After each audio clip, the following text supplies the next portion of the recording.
अस्सलाम वालेकुम फ्रेंड्स, कैसे हैं आप सब? I'm sure all are fine. This is Mubashar Iqbal Chauhan, advocate high court and legal lecturer. हमारे पास आज एक इंपॉर्टेंट जजमेंट है जिसके अंदर इस जजमेंट को आप किसी भी क्रिमिनल ट्रायल में या सिविल ट्रायल में या फैमिली ट्रायल में या वट एवर कहीं पर भी आप अप्लाई कर सकते हैं। ऐसे समझ लें कि ये एक यूनिवर्सल जजमेंट है जिसके अंदर सुप्रीम कोर्ट अपने हालिया फैसले में करार दिया कि अगर किसी गवाह की किसी एक बात को वकील झूठा साबित कर दे तो उस गवाह की बताई गई तमाम बातें ऐसे ही तस्वुर की जाएंगी जैसे कि झूठ के ऊपर मबनी है।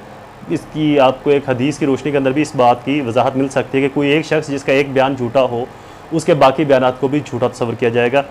ये जजमेंट की साइटेशन नोट कर लें, PLJ 2019 SC CRC 265 इस जजमेंट की जो साइटेशन है। तो इस जजमेंट को आप अपने सिविल, क्रिमिनल, फैमिली किसी भी तरह की लिटिगेशन, क्रॉस एग्जामिनेशन के अंदर, चीफ एग्जामिनेशन के अंदर आप इस जजमेंट को पुट कर सकते हैं। अगर किसी गवाह की एक बात उसकी कही हुई बात से मुताबिकत नहीं रख रही, मुमासलत नहीं रख रही, तो उसके तमाम बयानात जो इससे पहले उसने दिए हैं, अगर वो आपके अगेंस्ट ही क्यों ना हो, वो तमाम बयान उसका गलत, झूठा और बेबुनियाद तस्वुर किया जाएगा।